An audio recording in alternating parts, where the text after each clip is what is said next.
Hello दोस्तों, आप सभी का स्टेज विद कॉन्सेप्ट के प्री क्रैश कोर्स में बहुत बहुत स्वागत है, जिसके अंतर्गत आपको ये पॉलिटी का वीडियो दिया जा रहा है, जिसमें पॉलिटी के ऑलरेडी हम काफ़ी वीडियो डिस्कशन कर चुके हैं। पॉलिटी मेजर इंपॉर्टेंट पार्ट होती है यूपीएससी स्टेट पीसीएस के लिए। इस चीज़ को ध्यान में रखते हुए प्री के पॉइंट ऑफ व्यू से सारे फैक्टों को कवर करते हुए हमने वीडियो बनाया है, जिसमें ऑलरेडी आपको हम इसका नोट्स शेयर कर चुके हैं। तो प्लीज़ इस वीडियो को अंत तक जरूर देखें, ये आपकी डेफिनेटली हेल्प बहुत करेगा। फर्स्ट इंडियन डेमोक्रेसी पढ़ रहे हैं, भारतीय लोकतंत्र। क्या पढ़ रहे हैं? भारतीय लोकतंत्र, ठीक है ना। तो भारतीय लोकतंत्र में जैसा कि मैंने आपको पहले स्टार्टिंग में बताया था, लोकतंत्र में दो चीज़ इंपॉर्टेंट होती है, एक लोक यानी डेमोस, और लोक का मतलब होता है पब्लिक, ठीक है ना, यानी कि जनता। ये सारी चीज़ जनता के लिए, जनता के हित के लिए काम करने की बात बोलता है। चाहे आप बात करते हैं इसमें सारी डेमोक्रेटिक वैल्यूज होती है, लोकतांत्रिक वैल्यू, जैसे लिबर्टी स्वतंत्रता, जैसे इक्वलिटी, जैसे जस्टिस न्याय। तो इन तीन चीज़ों को बनाए रखने के लिए स्वतंत्रता, समानता, बंधुता, सोशल जस्टिस, जो जितनी भी जस्टिस है, इन सबको बनाए रखने के लिए, यानी कि लोक को, यानी कि पब्लिक के अधिकारों की, स्वतंत्रता की रक्षा करने के लिए लोकतंत्र में सिस्टम और होता है, जिन्हें हम लोकतांत्रिक इंस्टीट्यूट भी बोलते हैं। उसमें अभी तक हमने पार्लियामेंट पढ़ा, यानी कि संसद भी एक डेमोक्रेटिक इंस्टीट्यूट है, यानी लोकतांत्रिक संस्था है। ठीक उसी प्रकार संसद लोकतंत्र की वह संस्था है जहां जनता की इच्छा, जनता का रिप्रेजेंटेशन लिया जाता है, यानी कि जनता उसमें खुद भाग लेती है। और चूंकि हमारी संसद में जनता अपने प्रतिनिधियों के माध्यम से भाग लेती है, तो संसद किसका, अगर आपसे पूछा जाए संसद किसका सिंबल होता है, तो संसद जनता की इच्छाओं का सिंबल होता है। जनता का प्रतिनिधि या जनता की इच्छाएं, यानी जनता को अपना जो रिप्रेजेंटेटिव भेजती है वो उसकी इच्छाओं के अकॉर्डिंग होते हैं, जिसको चयन करती है। लेकिन अगर आपसे पूछा जाए कि जुडिशरी किसका रिप्रेजेंटेशन करती है, न्यायपालिका किसका सिंबल है, तो न्यायपालिका आपको विधि का सिंबल करती है, कानून, विधि। प्रारंभिक टाइम से ही हमेशा एक डिलेमा रही कि क्या हमें लॉ को सुपीरियर बनाया जाना चाहिए या हमने पब्लिक को सुपीरियर बनाना चाहिए। अगर हम जनता को सुपीरियर बनाएं तो यथार्थ हमें संसद को सुपीरियर बनाया जाना चाहिए, क्योंकि संसद क्या है, जनता का रिप्रेजेंटेशन है। संसद क्या है, जनता की इच्छाओं की अभिव्यक्ति है, ठीक है ना। तो इसको, लेकिन दूसरी ओर ये बोलती है कि क्या जनता की बात अगर हम करें, दो चीज़ में दोबारा शब्द ले रहा हूँ, एक होती है संसद और एक होती है न्यायपालिका, ठीक है ना। न्यायपाल, ये जस्ट एक बैकग्राउंड है, उसके बाद हम सारी चीज़ें एक के बाद देखते जाएंगे। तो संसद में अगर बात करती होती है जनता की इच्छा, ठीक है ना। और ये न्यायपालिका ज़्यादातर किसका काम करती है, ज़्यादातर विधि का शासन एंड रूल ऑफ लॉ, ठीक है ना।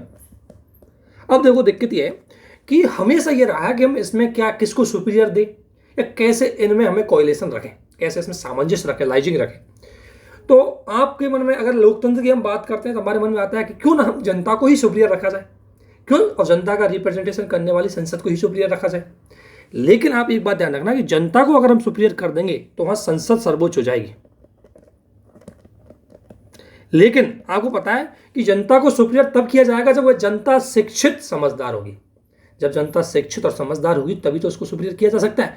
नहीं तो यदि जनता भावनात्मक हुई तो कई बार आपको पता है कि ऐसे लोगों को बहुमत मिल जाता है जो पूरे संविधान को ही बदल देंगे, और वहां डेमोक्रेसी नहीं बल्कि वहां तो तानाशाही शासन स्थापित हो जाएगा, वहां तो तानाशाही डिक्टेटरशिप स्थापित हो जाएगी, तानाशाही शासन स्थापित हो जाएगा। जैसा कि आप देख भी सकते हो कि अगर किसी पार्टी को पूर्ण बहुमत आता है तो कई बार वो पार्टी उस पावर का मिसयूज करती है। इसलिए हमने संसद को सुपीरियर ना रख करके हमने क्या कर दिया, हमारी जो संविधान है उसको सुपीरियर कर दिया, इस संविधान सर्वोच्च होगा। ये तो बात संसद की सर्वोच्चता की आती, जैसा कि बेटरेन ने इसको स्वीकार किया है। बेटरेन में अगर आप बात करोगे, लंदन में अगर बात करोगे, तो वहाँ संसद की सर्वोच्चता स्वीकार करिए, लेकिन उसका कारण ये था कि वहाँ की जनता पहले से ही शिक्षित और मैच्योर थी, जबकि भारतीय जनता ऐसी नहीं थी उस टाइम पर। दूसरी बात आती है कानून की। भाई कानून को यदि हम सुपीरियर करते हैं तो फिर जनता की क्या शासन, फिर डेमोक्रेसी का।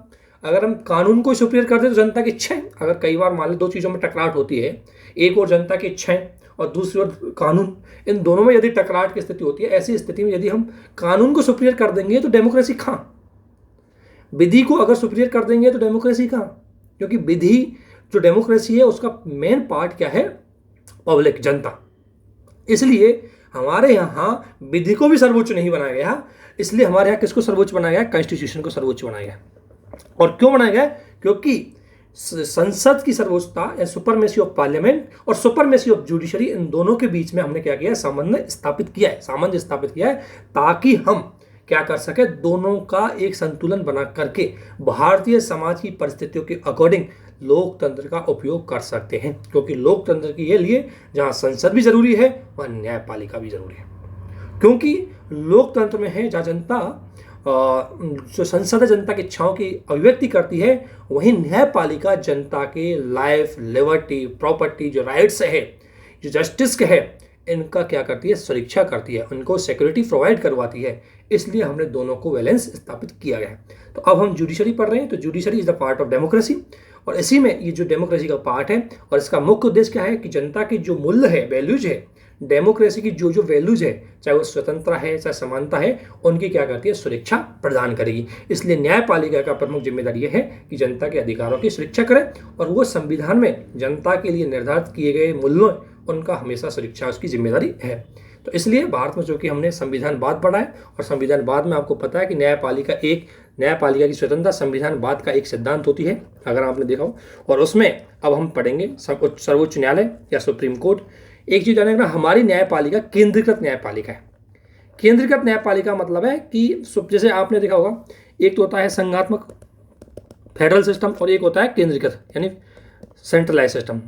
तो हमारा जो एडमिनिस्ट्रेटिव सिस्टम है, हमारा अगर जो हम बात करें शासन वाला सिस्टम है, वो तो हमने फेडरल अपनाया है, जिसमें आपने देखा होगा एक स्टेट होते हैं और यूनियन होता है। इन दोनों में इक्वल और ऑटोनोमस रिलेशन होता है, और इन दोनों को पावर कहाँ से मिलती है, आपको होता है संविधान से, ठीक है ना। दोनों को, राज्य और संघों को संविधान से पावर मिलती है, इसलिए दोनों स्वायत्त और समकक्ष।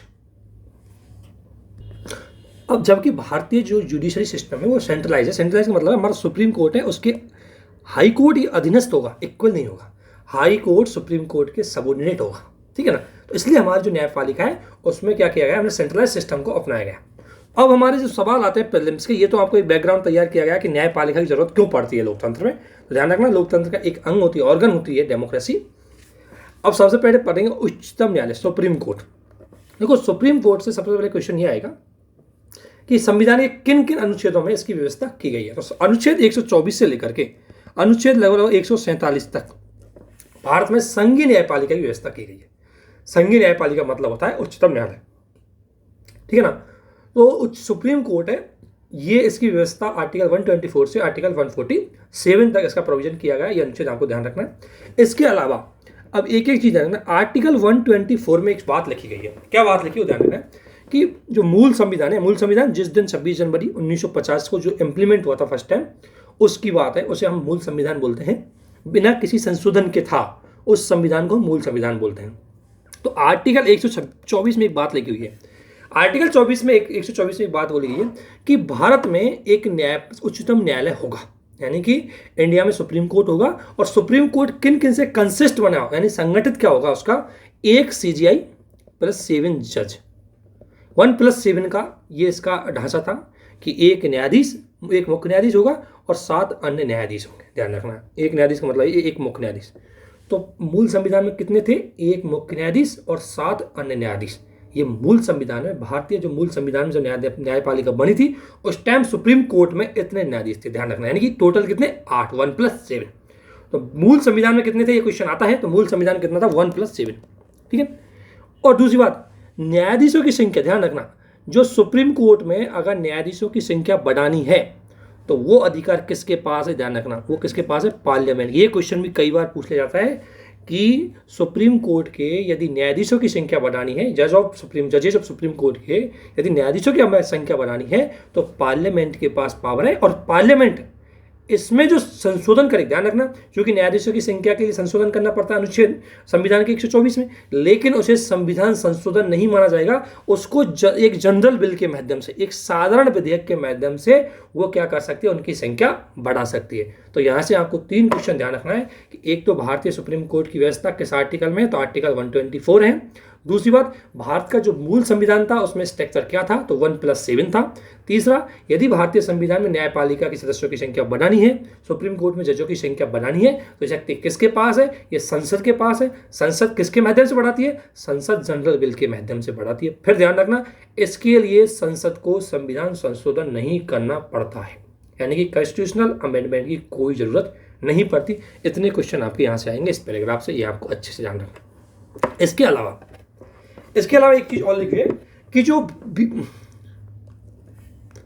उच्चतम न्यायालय की जो पीठ की अगर हम बात करें तो इसमें लिखा हुआ है कि जो सुप्रीम कोर्ट की जो पीठ है यानी बेंच है, वो नई दिल्ली के अलावा अन्य जगह भी हो सकती है।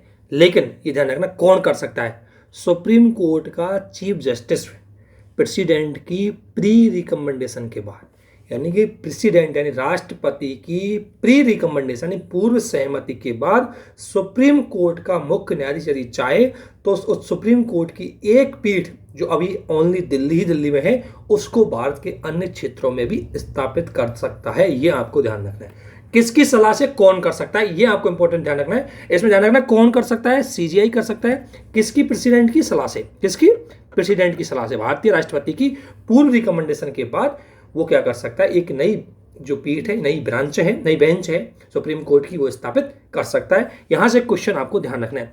अब इसके बाद मेंस का एक क्वेश्चन हो जाता है कि क्यों हमें करना चाहिए, क्यों हमें नहीं करना चाहिए। ये एक विश्लेषणात्मक क्वेश्चन है, एनालिसिस क्वेश्चन है, इसको यहाँ पर देखने की कोई जरूरत नहीं है। अभी हम प्री के पॉइंट ऑफ व्यू से पढ़ते हैं, इसलिए प्री का सवाल यही आएगा कि क्या नई जगह स्थापित की जा सकती है। हाँ, की जा सकती है। कौन कर सकता है, किसकी सहमति से कर सकता है, ये आपको ध्यान रखना। इसके अलावा कई बार अगर हम बात करें तो आपसे पूछा जाता है, देखो ये यहाँ कोई काम का नहीं है, अभी आपको आना है चीफ जस्टिस ऑफ इंडिया, मुख्य न्यायाधीश। अगर आप मुख्य न्यायाधीश की बात करें हम, तो ध्यान रखना, भारतीय संविधान में कहीं पर यह व्यवस्था नहीं की गई है कि चीफ जस्टिस ऑफ इंडिया की नियुक्ति किस तरीके से की जाएगी।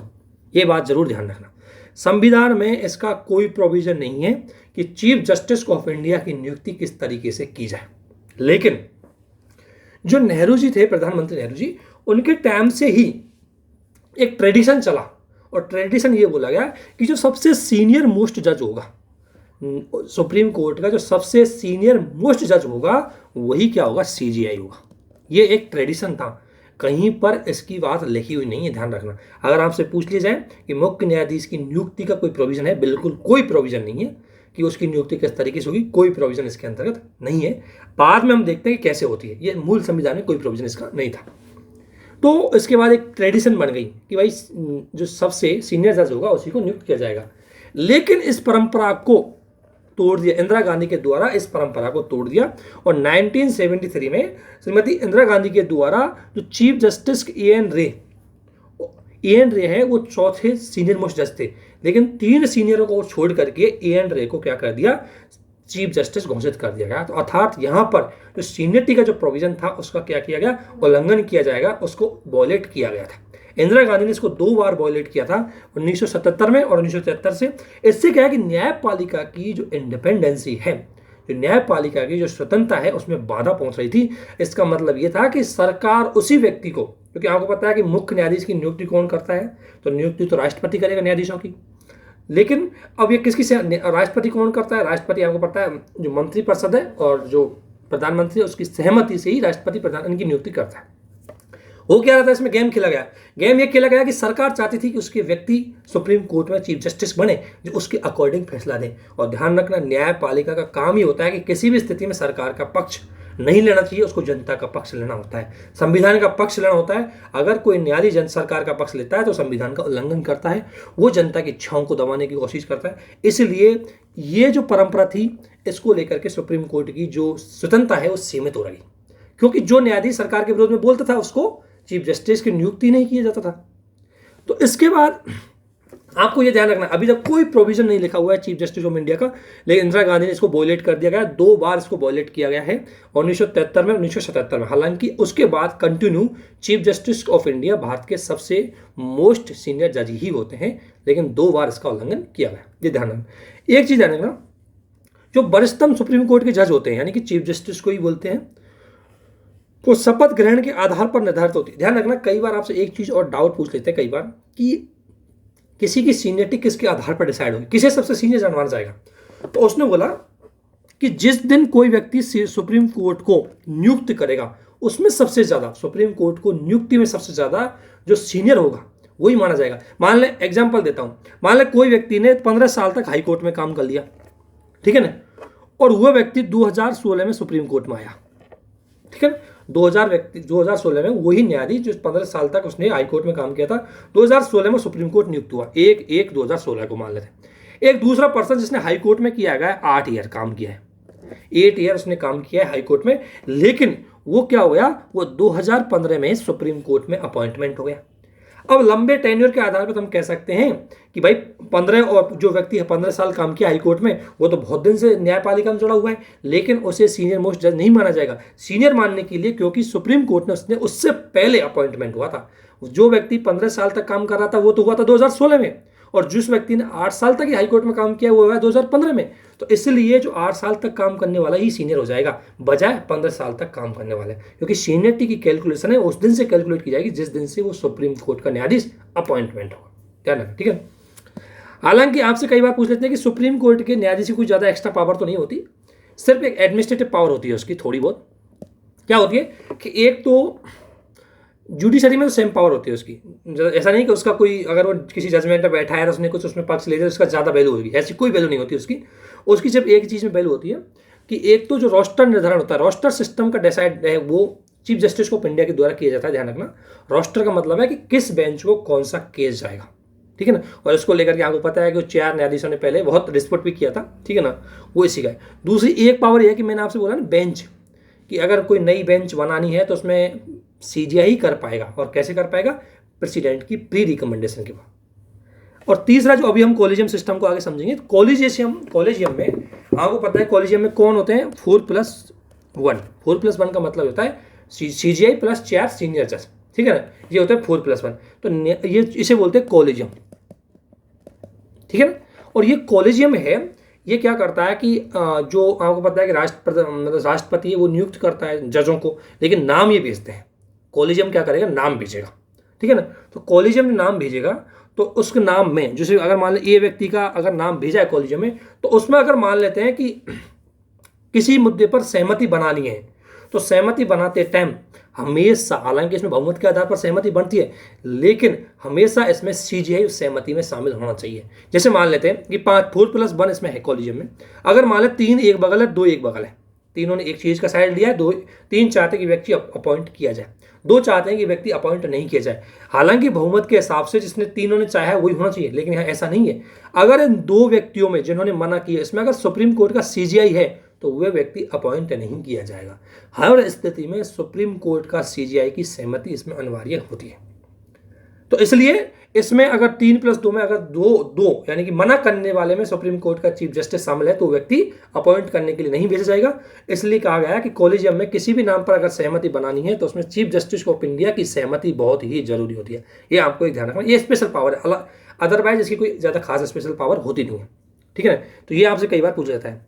दूसरी बात, एक आपको ऑथ को लेकर क्वेश्चन पूछे प्री में कि ऑथ किस शेड्यूल में, तो आपको पता है शेड्यूल 3 अगर हमारे संविधान की अनुसूची 3 की हम बात करें तो वो किससे संबंधित है, ऑथ से संबंधित है। और उसमें मैंने आपको बताया था कि ऑथ कौन कौन सी ली जाती है उसमें। तो सीजीआई एवं अन्य न्यायाधीश, सीजीआई और अदर जो जजेज हैं उनकी ऑथ का जो प्रोविजन है वो कहां पर है, 3rd शेड्यूल के अंतर्गत है। अब देखो यहां तक आपके 2-4 क्वेश्चन प्री के बनने वाले थे वो बन गए। अब आते हैं अपॉइंटमेंट प्रोसीजिंग क्या है।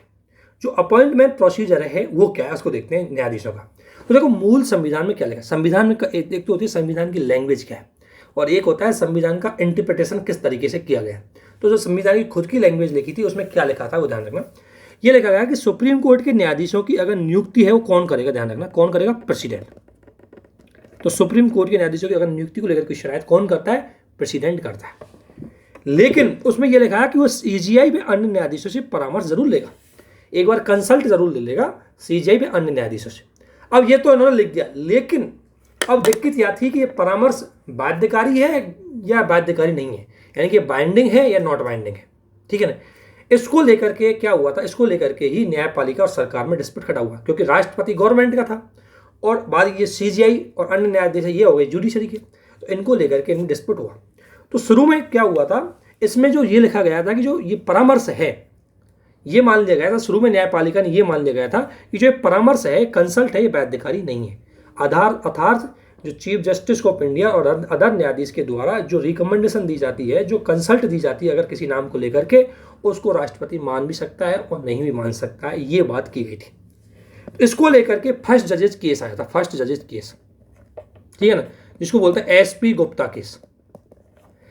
तो ध्यान रखना, एसपी गुप्ता केस का संबंध किससे अगर आपसे पूछा जाता है, तो एसपी गुप्ता जो केस है उसका संबंध न्यायपालिका की अपॉइंटमेंट प्रोसीजर से रिलेटेड है।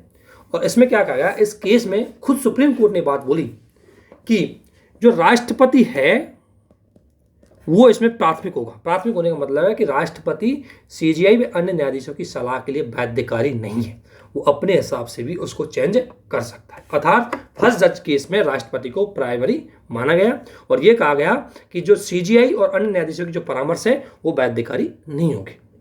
सेकेंड जजेज केस आया था 1993 में। ये फर्स्ट जजेज केस है 1972 के समथिंग आया था। और जो सेकेंड जजेज केस है जिसे बोलते हैं एडवोकेट ऑन रिकॉर्ड केस, इस केस में सुप्रीम कोर्ट ने खुद ने कहा, अपने पूर्ण डिसीजन को चेंज कर दिया सुप्रीम कोर्ट ने।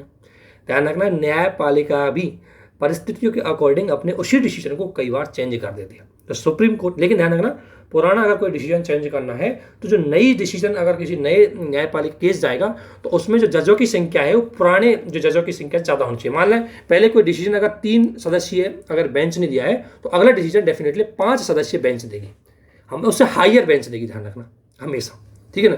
और ध्यान रखना, संवैधानिक बेंच की अगर बात हो, संवैधानिक बेंच होती है उसमें मिनिमम 5 सदस्य होने चाहिए, जिसे कॉन्स्टिट्यूशनल बेंच बोलते हैं हम। संवैधानिक पीठ है वो मिनिमम 5 सदस्यों से मिलकर बनी होती है। और संवैधानिक पीठ किन केसों पर बनती है, जो संविधान के इंटरप्रिटेशन से रिलेटेड अगर कोई केस है उसमें संवैधानिक बेंच के पास ही वो जाएगा। बाकी आपको पता है नॉर्मल बेंच तो 3 सदस्यों की भी होती है, 5 सदस्यों की होती है, उससे कम सदस्यों की भी होती है, 1 सदस्य की भी होती है नॉर्मल बेंच तो। लेकिन कॉन्स्टिट्यूशनल बेंच इसको लेकर के यूपीपीसीएस में कई बार सवाल पूछा है कि कितने सदस्य मिनिमम होने चाहिए, और उसमें मिनिमम 5 मेंबर होने चाहिए। तो फर्स्ट जजेस केस है, आपको पता है इसमें मिनिमम 5 मेंबर ने दिया ही होगा क्योंकि ये कॉन्स्टिट्यूशनल बेंच का डिसीजन था। तो सेकंड जजेस केस में सिर्फ 5 से 7 या 7 से 9, तो नॉर्मली इसमें 7 या 9 एग्जैक्टली मुझे ध्यान नहीं थे, इतने न्यायाधीशों ने इसमें डिसीजन दिया। सेकंड जजेस केस में क्या बोला वो ध्यान रखना, यहीं से कॉलेजियम प्रोविजन आया था। सेकंड जजेस केस में बोला कि जो परामर्श है ना, जो सीजीआई प्लस ये सीनियर मोस्ट जजों की, ये परामर्श राष्ट्रपति के लिए बाध्यकारी है। अर्थात इसमें राष्ट्रपति को द्वितीय कर दिया गया और न्यायपालिका को सुपीरियर बना दिया गया। अर्थात न्यायाधीशों ने जो नाम राष्ट्रपति के पास भेजा है, राष्ट्रपति को उसको अपॉइंटमेंट करना ही पड़ेगा, ये सुप्रीम कोर्ट ने बोल दिया। और सुप्रीम कोर्ट का यही डिसीजन सरकार की शक्ति को सीमित कर देता है और न्यायपालिका की शक्ति को बढ़ा देता है, क्योंकि नियुक्ति की प्रक्रिया कार्यपालिका का भाग है और वो कार्यपालिका का भाग यह न्यायपालिका के पास चला गया। क्योंकि न्यायपालिका ने मान लिया जिस ए व्यक्ति का नाम भेजा है तो सरकार का बाइंडिंग है कि उस ए व्यक्ति को अपॉइंटमेंट करे, और इसी प्रोसेस को बोलते हैं कॉलेजियम। तो फर्स्ट जज केस आया था उसमें तो कॉलेजियम नहीं था, लेकिन सेकंड जजेस केस में कॉलेजियम का प्रोविजन आ गया। परंतु ध्यान रखना, यहाँ कॉलेजियम 1+2 था। 1+2 का मतलब है एक सीनियर मोस्ट जज, एक तो चीफ जस्टिस ऑफ इंडिया और 2 उसके सीनियर मोस्ट और जज, 3 सदस्यों का था। लेकिन कॉलेजियम की प्रक्रिया पूर्णतः यहाँ तक डिफाइन नहीं की गई थी, लेकिन हाँ ये बात बोली गई थी कि बाइंडिंग है राष्ट्रपति के लिए। इसके बाद थर्ड जजेस केस आया था 1998 में, 1998 में। और थर्ड जजेस केस में कॉलेजियम व्यवस्था को स्पष्ट रूप से डिसाइड किया गया था और कहा गया कि कॉलेजियम का मतलब होगा 5 कौन से, सीजीआई प्लस 4 सीनियर मोस्ट जज। अर्थात आपसे पूछ लिया जाए कॉलेजियम में कितने होते हैं, तो कॉलेजियम में 5 होते हैं। कौन कौन होते हैं, एक सीजीआई होता है और 4 मोस्ट सीनियर जज होते हैं, ठीक है ना। और इसने ये बोला गया कि ध्यान रखना, लेकिन कॉलेजियम के डिसीजन की प्रोसेस देखो, कॉलेजियम के डिसीजन के प्रोविजन में है कि सिर्फ 5 सदस्य है और अगर 2 सदस्य, हालांकि बहुमत के लिए तो क्या चाहिए, मिनिमम 3 सदस्य होना चाहिए, लेकिन इसमें बोला गया कि अगर 2 सदस्यों ने भी किसी नाम को लेकर के नाराजगी जता दी या वो सहमत नहीं हुए, वो 2 सदस्यों ने भी यदि कंसेंट नहीं दी तो नाम नहीं भेजे जाएंगे। अर्थात अगर आपसे पूछा जाए कि क्या कॉलेजियम के डिसीजन बहुमत से होते हैं, बिल्कुल बहुमत की प्रोसेस वहाँ नहीं चलती। वहाँ यह है कि मिनिमम 3 सदस्यों की सहमति होनी चाहिए, नहीं मिनिमम 4 सदस्यों की तो उसमें सहमति होनी चाहिए, और उन 4 सदस्यों में सुप्रीम कोर्ट का चीफ जस्टिस की तो होना ही होना चाहिए, ठीक है ना। तब जाकर के वो नाम उनके पास जाएगा। ये कॉलेजियम की सिस्टम था। लेकिन ध्यान रखना, कॉलेजियम ने मान लें, कॉलेजियम यानी न्यायपालिका ने अगर कोई नाम भेजा है किसके पास, प्रेसिडेंट के पास, कि भाई इस व्यक्ति को आप अपॉइंटमेंट करो, तो प्रेसिडेंट चाहती है, सरकार चाहती है कि इस व्यक्ति को हमें अपॉइंट नहीं करना, तो एक बार रिव्यू के लिए भेज सकती है। किसके पास, कॉलेजियम के पास एक बार भेज सकती है कि भाई इस व्यक्ति को हम देखो, ये व्यक्ति हम अपॉइंटमेंट के एलिजिबल नहीं है। तो यदि कॉलेजियम दोबारा सेम व्यक्ति को भेज देती है पुनः कि भाई इसी को आप अपॉइंटमेंट करो, तो दोबारा राष्ट्रपति या सरकार उसकी नियुक्ति के लिए बाध्यकारी होती है। ध्यान रखना, एक बार तो उसको रिव्यू के लिए भेज सकती है, लेकिन यदि दोबारा वो नाम आया सेम प्रोविजन के साथ, तो दोबारा उसके लिए बाध्यकारी गवर्नमेंट के लिए। ध्यान रखना। तो अब आपके कॉलेजियम आ गया होगा समझ में, ठीक है ना। कॉलेजियम का क्या सिस्टम है, किस किस केस में क्या हुआ था, और चीफ जस्टिस ऑफ इंडिया की नियुक्ति कैसे होती है, तो वो ध्यान रखना, chief justice of India senior most जज होता है बस, और वही प्रोसीजर है, वो फॉलो किया जाता है, ठीक है ना। अभी वो 2 बार उसका उल्लंघन हुआ है, एक बार 1973 में, एक बार 1977 में। इसके बाद ये चीज़ तो आपने देखी, अपॉइंटमेंट प्रोसेस। देखो ये बड़ा सवाल है मेंस के लिए, इसको बहुत ज़्यादा एनालिसिस करते हैं और इसका कई बार सवाल पूछा भी गया है यूपीएससी में, है ना। लेकिन अभी चूंकि हम पॉइंट व्यू जो प्री का पॉइंट ऑफ व्यू से पढ़ रहे हैं, इसलिए ज़्यादा चीज़ें हम विश्लेषण नहीं कर पाएंगे। अगली बार आता है डिस्चार्ज, जो इनके पद को किस तरीके से इनको डिस्चार्ज किया जाए, इनको इनके पद से किस तरीके से हटाया जाए। तो ध्यान रखना, इसको लेकर के यूपीएससी ने खुद ने 2020 में सवाल पूछा है। पीसीएस में नॉर्मल प्रोसेस पूछी जाती है कि किस बहुमत से होता है, वो बहुमत आपको पता रखना है। तो इसके प्रोसीजर हटाने का क्या बेस है वो देखते हैं हम पहले। तो हटाया किस तरीके से जाता है, इस प्रक्रिया एक बार समझ लेना, बस आपको सब पता लग जाएगा। तो हटाने की प्रक्रिया देखो, पहली बात तो सिर्फ 2 बेसों के आधार पर हटाया जा सकता है। एक तो अगर उसने कदाचार, एक तो उसने अगर कह सकते हैं हम कोई जो कदाचार, और एक उसकी हम कह सकते हैं असमर्थता। ये 2 बेस है जिनके आधार पर हम संविधान, 2 बेस संविधान में लिखे हुए हैं कि इन बेसों के आधार पर हम न्यायपालिका के जज को हटा सकते हैं, उनके विरुद्ध प्रोसेस ला सकते हैं। एक है साबित कदाचार और एक है असमर्थता। हालांकि ये 2 शब्द हैं, तो 2 बेसों के आधार पर, एक तो है इनकेपेबिलिटी, है ना, एक इनकेपेबिलिटी, और दूसरा है प्रूव्ड मिसबिहेवियर। ये 2 साबित हो जाए, हालांकि 2 शब्द है, टर्म है, अच्छी तरीके से डिफाइन नहीं किए गए हैं कि किस आधार पर मिसबिहेव माना जाएगा और किस आधार पर इनकेपेबिलिटी मानी जाएगी। वो तो न्यायपालिका मतलब जो संसद में प्रोसेसिंग चलेगी, जब डिसीजन होगा कि क्या सही है क्या गलत है। लेकिन आपको ध्यान रखना है 2 वेज, एक है इनकेपेबिलिटी और एक है प्रूव्ड मिसबिहेव, यानी कि साबित कदाचार और असमर्थता। इन 2 बेसों के आधार पर ही आप इस चीज़ को ध्यान रखना है। इसको प्रेसिडेंट से अगर आप कंपेयर करोगे, प्रेसिडेंट को एक ही आधार पर हटाया जा सकता है, violation of Indian constitution. President को केवल और केवल संविधान के उल्लंघन के आधार पर ही हटा सकते हैं, इसके अलावा कोई तरीका, उसके आधार अन्य तरीके से नहीं हटा सकता, अन्य तरीके के आधार पर उस पर इम्पीचमेंट प्रोसेस नहीं लाई जा सकती। दूसरी बात, इम्पीचमेंट शब्द का प्रयोग केवल और केवल प्रेसिडेंट के लिए ही किया गया है, अन्य किसी को हमें इम्पीचमेंट शब्द का यूज नहीं किया गया। उनके लिए बोला गया कि इम्पीचमेंट जैसी प्रोसेस शब्द यूज नहीं किया गया, इम्पीचमेंट, ध्यान रखना। तो ध्यान रखना 2 बेस है, ये आपको ध्यान रखना। अब इसकी प्रोसीजर क्या होती है वो थोड़ा सा ध्यान रखना। अब इसकी प्रोसीजर बात में आपको देखो, संसद का कोई सा भी जो सदस्य है वो क्या कर सकता है कि संसद का कोई भी सदन चाहे वो लोकसभा या राज्यसभा, सुप्रीम कोर्ट के जज को हटाने से संबंधित एक जो प्रस्ताव है, हाँ, एक है रेजोल्यूशन है या प्रस्ताव है, मोशन है, उसको क्या किया जाए, ला सकता है।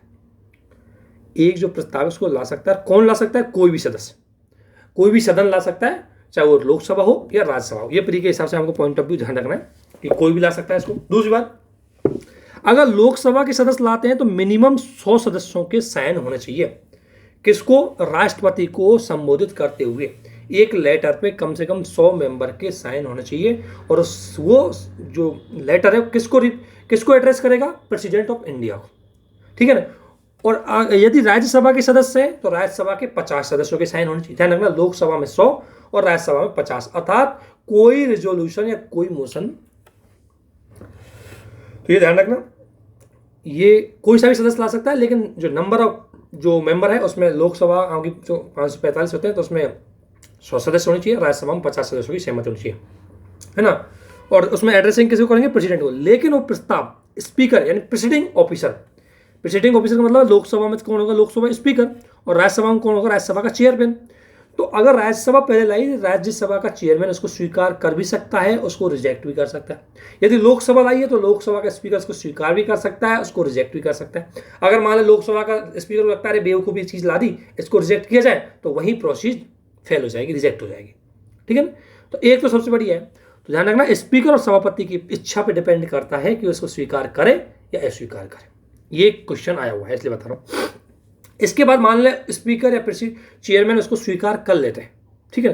तो इसके बाद एक कमेटी गठित होगी, कमेटी गठित होगी जिसमें किससे, अब कमेटी में कौन कौन होंगे, कमेटी में होगा एक तो सीजीआई, मान लें अगर मान लें सीजीआई के विरुद्ध ही चल रहा हो तो सीनियर मोस्ट जज, क्योंकि सीजीआई तो शामिल नहीं होगा उस टाइम पर। अगर सीजीआई के विरुद्ध ही महाभियोग चल, मतलब ये प्रोसीजन चल रही है, ये प्रोसीडिंग चल रही है, तब तो सीजीआई खुद तो शामिल नहीं होगा, तब तो सीनियर मोस्ट जज को शामिल करेंगे। और यदि अन्य न्यायाधीश के विरुद्ध चल रही है तो सीजीआई, ठीक है, प्लस हाई कोर्ट का मुख्य न्यायाधीश, और प्लस एक लॉ में स्पेशलिस्ट विधि विशेषज्ञता वाला होता है जो ये है, यानी विधि का अच्छा नॉलेजेबल वाला होगा वो, यानी कि 3 मेंबर से मिलकर ये समिति बनी होगी। एक तो सीजीआई प्लस हाई कोर्ट का, किसी भी हाई कोर्ट का मुख्य न्यायाधीश प्लस एक विधि विशेषज्ञ, ये 3 मेंबरों से मिलकर के एक कमेटी बनेगी। ठीक है। कमेटी के पास 3 महीने होंगे, वो 3 महीने में एक रिपोर्ट प्रस्तुत करेगी। और ध्यान रखना कमेटी इस पर रिपोर्ट प्रस्तुत करते टाइम अगर कमेटी की जब भी बैठक हो तो कम से कम 2 सदस्य कमेटी के हमेशा रहना चाहिए। ऐसा नहीं एक सदस्य बैठा रिपोर्ट बना के भेज दी, कम से कम 2 सदस्य उसमें हमेशा शामिल रहने चाहिए। तो 2 सदस्य उसकी कोरम में हमेशा शामिल होंगे। और ये कमेटी को लगा कि नहीं, जो किसी हाउस ने उसको सदन में जो आरोप लगाए हैं वो आरोप सही साबित हुए हैं तो प्रोसीडिंग फिर आगे बढ़ेगी। अगर ये कमेटी चाहती है कि बेवकूफ़ी है तो यहाँ भी रिजेक्ट हो सकता है, यहाँ भी वो जो मोशन आएगा यहाँ भी वो डिसॉल्व हो सकता है, उसको यहाँ भी रोका जा सकता है। इसके बाद इस कमेटी को लगता है कि नहीं, जो आरोप लगाए हैं वो सही है, फिर ये सदन में जाता है, सदन के दोनों सदनों में जाएगा, दोनों हाउसों में जाएगा और दोनों हाउस इस पर विशेष चर्चा करेंगे, डिस्कशन होगा। और उसके बाद दोनों हाउसों के सदस्यों, ध्यान रखना दोनों हाउसों के पास ये शक्ति है कि वे स्वीकार भी कर सकते हैं, रिजेक्ट भी कर सकते हैं। ठीक है ना। उसके बाद दोनों हाउस क्या करेंगे, इसको विशेष बहुमत से क्या करेंगे, पारित करेंगे। अब याद रखना यहां जो विशेष बहुमत है, ये विशेष बहुमत की जो प्रोसीजर है ये कौन सी है, टोटल मेंबर का 2/3। ध्यान रखना टोटल मेंबर का 2/3 जो प्रेसिडेंट की होती है और सेम इसकी भी होती है। तो विशेष बहुमत से दोनों सदनों के सदस्य जब उसको पारित करेंगे तब राष्ट्रपति उसको पद से हटाएगा। तो देखो कितनी कॉम्प्लिकेटेड प्रोसीजर है, इतनी आसानी से नहीं है। अब मैं प्रोसीजर को एक बार ब्रीफ में कर देता हूँ, ध्यान रखना। और एक और चीज़ और एक शब्द और बता देता हूँ जो मैं बताता हूँ, संविधान में इस प्रक्रिया के बारे में ज़्यादा व्याख्या नहीं की गई है। संविधान में इतना ही लिखा गया है कि ये 2 बेस होंगे जिनके आधार पर हटा सकते हैं। और दूसरी बात, संसद के सदस्य विशेष बहुमत के माध्यम से, ध्यान रखना विशेष बहुमत। अच्छा मैंने एक चीज़ गलत बोल दी, राष्ट्रपति का जो विशेष बहुमत है वो थोड़ा अलग होता है, इसका विशेष बहुमत अलग है। प्रेसिडेंट को हटाने के लिए जो विशेष बहुमत है वो टोटल मेंबर का 2/3 होता है, और इनको हटाने का जो विशेष बहुमत है वो प्रेजेंटिंग और वोटिंग करने वाले सदस्यों का 2/3 होता है। ध्यान रखना, यानी कि जो संविधान संशोधन विधेयक पारित करने होते हैं वो वाला विशेष बहुमत इसमें चाहिए होता है। प्रेसिडेंट का विशेष बहुमत अलग होता है, टोटल मेंबर का 2/3। ध्यान रखना, उसमें वोटिंग और प्रेजेंटेशन से कोई दिक्कत नहीं है। तो उसमें संविधान में सिर्फ और सिर्फ इतनी लैंग्वेज लिखी हुई थी, इतनी कि भाई ये 2 बेस है, संसद हटा सकती है और स्पेशल मेजोरिटी के माध्यम से, और राष्ट्रपति उससे पद से हटा देगा। लेकिन पूरी प्रक्रिया डिसाइड नहीं की गई थी। बाद में 1968 में 2 एक्ट लेके आई सुप्रीम न्यायपालिका, संसद 2 एक्ट लेके आई। और उन एक्टों के अंतर्गत कौन से एक्ट हो, ध्यान रखना, एक तो जुडिशरी न्यायाधीश जांच अधिनियम 1968, और एक इसी के आधार पर न्यायाधीश जांच नियम बनाए थे 1969 में। इनके आधार पर पूरी प्रोसीजर है जो मैं आपको प्रोसीडिंग बता रहा हूँ वो डिसाइड की गई थी। मूल संविधान में ये लाइन है, ये लिखी गई थी, बस यहाँ से लेकर के और यहाँ तक। ठीक है ना। अब आपको प्रोसीजर है पूरी समझ में आ गई होगी कि अगर किसी को लगता है 2 बेस होने चाहिए, 2 बेसों के आधार पर लगा सकता है कोई सा एक बेस के आधार पर, चाहे वो मिसबिहेविंग वाला हो चाहे वो इनकैपेबिलिटी वाला हो, कोई सा सदन भी इसको ला सकता है। अगर लोकसभा लाना चाहती है तो उसके 100 सदस्यों के साइन होकर के राष्ट्रपति को एड्रेस करें और उसके बाद वो स्पीकर के पास भेजे। स्पीकर को लगे कि हाँ बात में दम है तो उसको एक्सेप्ट कर लेगा, नहीं तो रिजेक्ट भी उसको कर सकता है। अगर वो एक्सेप्ट कर लेता है तो प्रोसीडिंग आगे बढ़ेगी और आगे प्रोसीडिंग होगी कि एक कमेटी बनाई जाएगी। उस कमेटी में 3 मेंबर होंगे, एक member chief justice of India, एक हाई कोर्ट का मुख्य न्यायाधीश और एक जो अच्छा विधि विशेषज्ञ वो शामिल होगा। अगर चीफ जस्टिस ऑफ इंडिया के विरुद्ध ही प्रोसीडिंग चल रही है तो अन्य मोस्ट जो सीनियर जज है वो शामिल होगा। इसके अलावा वो कमेटी डिसीजन देती है कि ये पारित होना चाहिए नहीं होना चाहिए।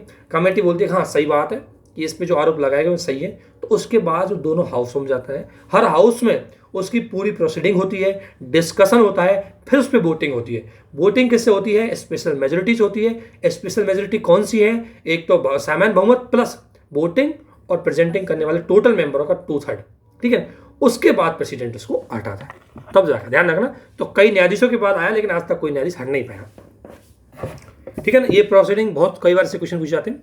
इसके बाद होता है एक वर्किंग सीजीआई, वर्किंग जिसे कार्यवाहक सीजीआई बोलते हैं। तो ध्यान रखना, कार्यवाहक सीजीआई के रूप में कब काम कर सकता है कोई?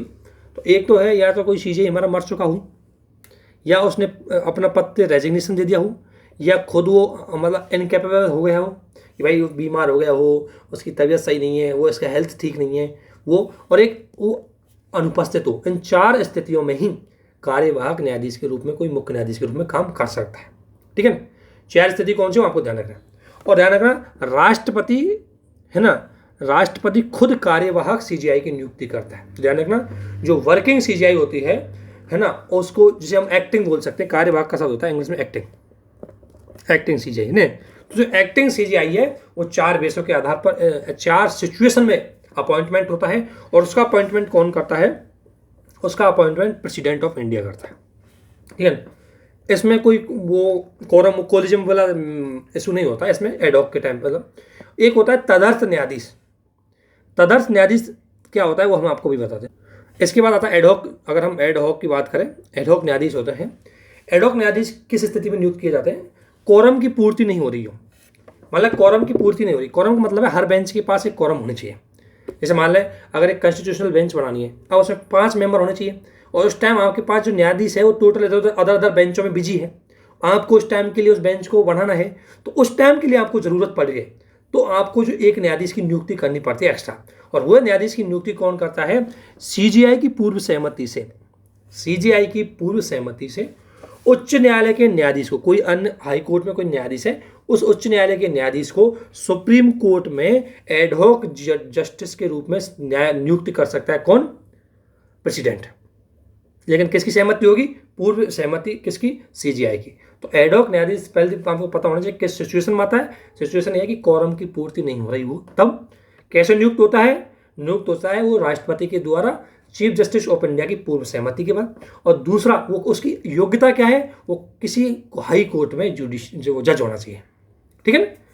किसी हाई कोर्ट में जज हो, लेकिन उसकी एलिजिबिलिटी है वो सुप्रीम कोर्ट के जज बनने की हो, ठीक है ना। तो उसको क्या कर सकता है? सॉरी मैंने गलत बोल दिया, हाई कोर्ट के न्यायाधीश को सुप्रीम कोर्ट, अच्छा हाँ, कोई भी हाई कोर्ट में वर्किंग हो लेकिन उसकी एलिजिबिलिटी है कि वो सुप्रीम कोर्ट का जज बन सकता है, तो उसको क्या किया जा सकता है? तदर्थ न्यायाधीश के रूप में नियुक्त किया जा सकता है। एक होता है, ध्यान रखना, लेकिन ध्यान रखना, जो एडहॉक जो जज होता है उसकी नियुक्ति कौन करता है? प्रेसिडेंट। किसकी सलाह से करता है? सीजीआई की, ठीक है। दूसरी सिचुएशन है अवकाश प्राप्त न्यायाधीश। लीव वाले होते हैं जो रिटायरमेंट के बाद हम उनको बुलाते हैं। तो जो अवकाश प्राप्त न्यायाधीश होते हैं, इनकी नियुक्ति कौन करता है? ध्यान रखना, सीजीआई करता है। इसमें अपोजिट है, सीजीआई करता है लेकिन राष्ट्रपति की पूर्व सहमति से करता है ना। अवकाश प्राप्त न्यायाधीश को, न्यायाधीश मतलब कोई रिटायर हो गया हो और न्यायाधीश की जरूरत पड़ रही है, तो ऐसी स्थिति में अवकाश प्राप्त न्यायाधीश को दोबारा न्यायाधीश बना सकते हैं, लेकिन बनाएगा कौन? सीजीआई बनाएगा। कैसे बनाएगा? सुप्रीम कोर्ट और प्रेसिडेंट ऑफ इंडिया की पूर्व सहमति से। अब इन दोनों में अंतर क्या होता है एडहॉक वाले में और अवकाश प्राप्ति वाले में? एडहॉक का यूज कब करते हैं हम? जब कोरम की कमी पड़ रही हो, हमारा कोरम पूरा नहीं बना।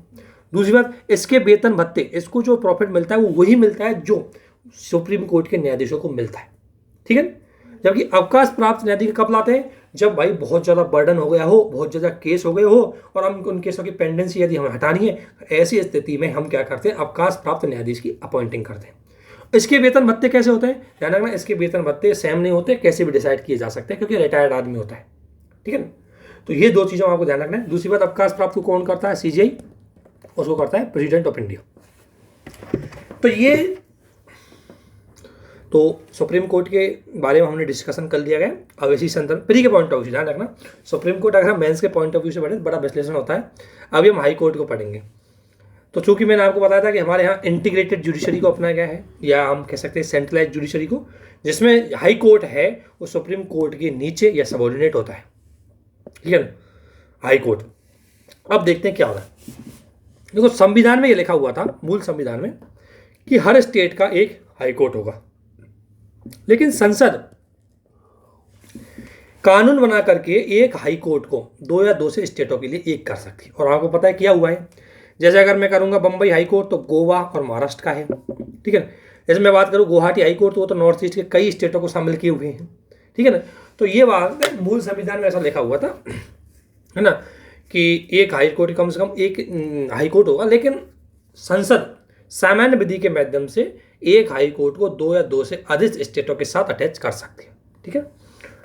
और दूसरी बात, एक राज्य में भी एक हाई कोर्ट की एक से अधिक पीठ हो सकती है, बेंच हो सकती है। फॉर एग्जांपल अगर हम राजस्थान की बात करें तो राजस्थान में 2 है। राजस्थान में मुख्य जो जो हमारा हाई कोर्ट है, मुख्य पीठ है उसकी, वो तो है जोधपुर में, और उसकी एक बेंच कहाँ पर है, जयपुर में। इसी प्रकार महाराष्ट्र में 3 है लगभग महाराष्ट्र में, एक तो है नागपुर में, एक है बम्बई में, एक औरंगाबाद में, ठीक है ना। तो महाराष्ट्र में ज़्यादा कई है, शायद 1-2 और है, मुझे एग्जैक्टली ध्यान नहीं है। यूपी में भी कई पीठ है। तो मतलब आपको पता है कि हाई कोर्ट की कई पीठें हो सकती है एक स्टेट में। अब आपको आधे सवाल कहाँ से, क्वेश्चन यहाँ से आते हैं कि इसका संगठन क्या है, इसका कंसिस्ट कौन कौन से लोगों से मिलकर बने होते हैं। तो अगर बात करते हैं इसमें एक होता है सीजेआई प्लस अन्य न्यायाधीश। अब अन्य न्यायाधीश कितने होंगे इसकी संख्या डिसाइड फिक्स नहीं है, लेकिन फिक्स करने का अधिकार किसके पास दिया है मैं बता रहा हूँ आपको। अब आपको थोड़ा कंपेयर करना है। सुप्रीम कोर्ट में मूल संविधान में लिखा हुआ था 1+7, और उनकी संख्या बढ़ाने का अधिकार किसके पास था, संसद के पास। यहाँ 1+ अन्य लिखा है और संख्या बढ़ाने का अधिकार किसके पास है, प्रेसिडेंट ऑफ इंडिया। किसी भी हाई कोर्ट के न्यायाधीशों की संख्या बढ़ानी है वह शक्ति राष्ट्रपति के पास है। ये अंतर आपको ध्यान रखना है, ठीक है।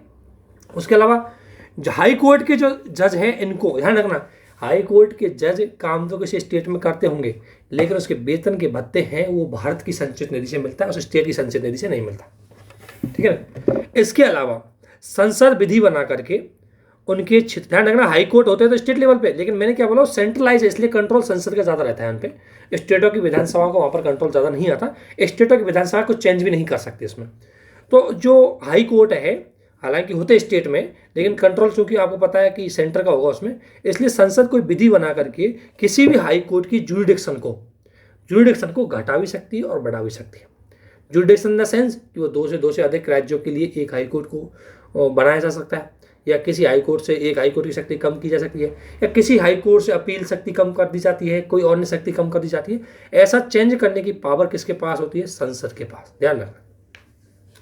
इसके अलावा न्यायाधीशों की नियुक्ति कैसे होती है ये आपको थोड़ा सा प्रोसेस और समझना है। देखो यहाँ 2 कॉलेजियम काम करेंगे, एक कंसर्न ये जो हाई कोर्ट है उसका कॉलेजियम और एक सुप्रीम कोर्ट का कॉलेजियम, ठीक है। 2 तरह की प्रोसेस चलती है, 2 कॉलेजियम होते हैं। एक होता है हाई कोर्ट, हर स्टेट का हाई कोर्ट है, हर हाई कोर्ट का एक अपना कॉलेजियम होता है, और एक होता है सुप्रीम कोर्ट का कॉलेजियम, ठीक है ना। और सुप्रीम कोर्ट के कॉलेजियम के बारे में मैंने अभी बताया था 1+4, ठीक है। और हाई कोर्ट का जो कॉलेजियम है उसमें क्या होता है 1+2, ठीक है। तो ये होता है हाई कोर्ट का। तो हाई कोर्ट का जो कॉलेजियम है 1+2 या 1+1 ही हो जाता है कई जगह। तो अगर कोई सदस्य नियुक्त करना है हाई कोर्ट में, तो पहले जो मान लो राजस्थान हाई कोर्ट की बात कर लेता हूँ या यूपी हाई कोर्ट की बात कर लेता हूँ, यहाँ अगर कोई सदस्य नियुक्त करना है तो पहले राजस्थान या यूपी हाई कोर्ट का कॉलेजियम है वो नाम भेजेगा किसके पास, सुप्रीम कोर्ट के कॉलेजियम के पास, ठीक है। फिर सुप्रीम कोर्ट का कॉलेजियम डिसाइड करेगा कि इसका नाम आगे भेजना है नहीं भेजना, फिर वो सुप्रीम कोर्ट का कॉलेजियम नाम भेजेगा सरकार को, और फिर प्रेसिडेंट ऑफ इंडिया उसको क्या करेगा, अपॉइंट करेगा। यानी अगर अपॉइंट करने की पावर तो प्रेसिडेंट ऑफ इंडिया के पास ही रहेगी। लेकिन इसमें एक स्टेज और बढ़ जाता है, क्योंकि जिस हाई कोर्ट का जो नियुक्ति करना है वो हाई कोर्ट भी वहां से नाम भेजता है, ठीक है। तो अब इसके अलावा ये तो होगी नियुक्ति की, लेकिन एक चीज होती है क्या, इनका ट्रांसफर। तो आपको पता है हाई कोर्टों के अभी हाल फिलहाल में सबसे ज़्यादा विवाद चल रहा है कि हाई कोर्ट के जो न्यायाधीश हैं उनका ट्रांसफ़र किया जा रहा है, और उसके बाद वो अपना क्या त्याग पत्र दे रहे हैं। तो अब इनका ट्रांसफ़र कैसे होता है, इसके ट्रांसफ़र में अभी हम देखेंगे, इसमें आगे लिखी हुई है। इसके ट्रांसफ़र में ये लिखा हुआ है, ट्रांसफ़र होता है उसमें एक चीज़ ध्यान रखना, एक तो जो कॉलेजियम है अपना कॉलेजियम कौन सा, सुप्रीम कोर्ट का जो कॉलेजियम है वो डिसाइड करेगा, और दूसरी बात 2 चीफ जस्टिस और शामिल होंगे। अब 2 चीफ जस्टिस कौन कौन से, जहां से एक तो उसको भेजा जा रहा है और दूसरा जहां पर उसको भेजा जा रहा है, ठीक है। जहां से भेजा जा रहा है उसका चीफ जस्टिस, और जहां पर भेजा जा रहा है उसका चीफ जस्टिस, ये लोग डिसाइड करेंगे उसका ट्रांसफर। इन अर्थात ये कॉलेजियम है, इनकी भी सहमति थोड़ी बहुत लेगा, ठीक है। अब ये ओथ कैसे लेते हैं, तो ओथ जैसा कि मैंने आपको बताया था कि पहली बात शेड्यूल 3 के अंतर्गत ओथ लेते हैं, सुप्रीम कोर्ट के न्यायाधीश भी शेड्यूल 3 के अंतर्गत लेते थे। लेकिन सुप्रीम कोर्ट के न्यायाधीशों को ओथ दिलाता कौन था? President of India. जबकि हाई कोर्ट के न्यायाधीशों को ओथ यानी शपथ दिलाने वाला कौन है? गवर्नर या उसका कोई प्रतिनिधि। ध्यान रखना, गवर्नर का, स्टेट का एक थोड़ा सा कंट्रोल यह है कि स्टेट का जो गवर्नर है वो उनको ओथ दिलाता है, शपथ दिलाता है। इसके अलावा उनको कोई कंट्रोल नहीं होता स्टेट के इन पे। ठीक है ना? तो ये चीज़ आपको प्री के लिए पॉइंट ऑफ व्यू से ध्यान रखनी है। इसके अलावा अगर क्षेत्राधिकार की बात करें, हम ज्यूरिडिक्शन की बात करें, तो ज्यूरिडिक्शन की अगर मैं बात करूं तो मैं कंपेयर करूंगा किसके पास? सुप्रीम कोर्ट के साथ। मैंने उसके इसलिए नहीं बताया आपको क्योंकि उनको मैं यहाँ कंपेयर करके बता दूंगा कि इनका ज्यूरिडिक्शन में क्या डिफरेंस है। तो अगर मैं बात करूं प्रारंभिक या प्राइमरी जो क्षेत्राधिकार की बात करें, तो प्राइमरी जो क्षेत्राधिकार है, प्रारंभिक क्षेत्राधिकार है, ये क्या होता है? अगर मैं हाई सुप्रीम कोर्ट की बात करूं तो सुप्रीम कोर्ट का एक ही क्षेत्राधिकार है, वो क्षेत्राधिकार ये प्राइमरी कि दो स्टेट या दो से अधिक स्टेट या यूनियन और स्टेट, इनके बीच में यदि डिस्प्यूट चल रहा हो, अर्थात संघीय सिस्टम से रिलेटेड कोई डिस्प्यूट है, तो वो डायरेक्ट हाई कोर्ट में नहीं आएगा, वो डायरेक्ट किसके पास जाएगा? सुप्रीम कोर्ट के पास जाएगा। और सुप्रीम कोर्ट कौन सा होगा? उसको प्रारंभिक क्षेत्राधिकार बोलेंगे। तो सुप्रीम कोर्ट का प्रारंभिक क्षेत्राधिकार का संबंध कैसे? संघीय शासन व्यवस्था से। ठीक है। अब संघीय शासन में दो राज्यों के बीच विवाद हो गया, ठीक है, कि एक राज्य जैसे बंगाल और संघ सरकार में कोई डिस्प्यूट हो गया, तो इसको लेकर के जो केस जाएंगे वो सुप्रीम कोर्ट के पास जाएंगे। ठीक है। जबकि हाई कोर्ट का जो प्रारंभिक क्षेत्राधिकार होता है उसे बोलते हैं, मुख्य रूप से हाई कोर्ट है वो अपीलीय कोर्ट होता है एक तरह से। हाई कोर्ट मुख्य रूप से अपीलीय कोर्ट होता है, ध्यान रखना। ठीक है ना? तो हाई कोर्ट का मुख्य क्षेत्राधिकार क्या है? अपीलेट। अपीलेट कैसे? कि जितने भी सबऑर्डिनेट कोर्ट होते हैं, डिस्ट्रिक्ट कोर्ट, उसके भी सबऑर्डिनेट कोर्ट, इनके विरोध में अपील जाती है हाई कोर्ट में। इनके विरोध में आप अपील कर सकते हो हाई कोर्ट में। इसलिए हाई कोर्ट में कौन से केस प्राइमरी में आते हैं? अपील वाले। ठीक है। और कुछ ऐसे हाई कोर्ट और है हमारे संविधान में जिनको स्पेशल पावर है, वो अंग्रेजों के टाइम से ही दी गई थी 1861 के एक्ट के अंतर्गत। ठीक है ना? उसमें एक है मद्रास हाई कोर्ट, एक है कलकत्ता हाई कोर्ट और एक बम्बई हाई कोर्ट। ये दो हाई कोर्ट ऐसे हैं जिसमें सिविल मामले डायरेक्ट यहीं पर आ सकते हैं। अदरवाइज ध्यान रखना, कोई भी क्रिमिनल या सिविल मामला आप सबसे पहले दर्ज कराओगे ना, तो हाई कोर्ट में जाके दर्ज नहीं होगा, वो पहले सबऑर्डिनेट कोर्ट में जाएगा। सबऑर्डिनेट कोर्ट की अगर हम बात करें तो सबऑर्डिनेट कोर्ट का मतलब डिस्ट्रिक्ट कोर्ट या म्युनिसिपल कोर्ट या अदर ये छोटे छोटे कोर्ट होते हैं, इनको बोलते हैं डिस्ट्रिक्ट सबऑर्डिनेट कोर्ट। तो आप ध्यान रखना, कोई भी अगर किसी व्यक्ति के विरुद्ध क्रिमिनल केस लगेगा तो ऐसा नहीं कि सुप्रीम कोर्ट में जाके लग गया, वो पहले लगेगा सबऑर्डिनेट कोर्ट में, उसके बाद सबऑर्डिनेट कोई डिसीजन देगा और डिसीजन के विरुद्ध में अपील करने के पास आप हाई कोर्ट में जाएंगे। हाई कोर्ट से भी अगर आप सेटिस्फाइड नहीं तब जाकर के रेयरली आप कहाँ पर जाते हो? Supreme court. ठीक है। नहीं तो क्रिमिनल और सिविल एक्टिविटी है वो क्या कर सकती है? डायरेक्ट स्टार्टिंग कहाँ से होगी? सबऑर्डिनेट कोर्ट में।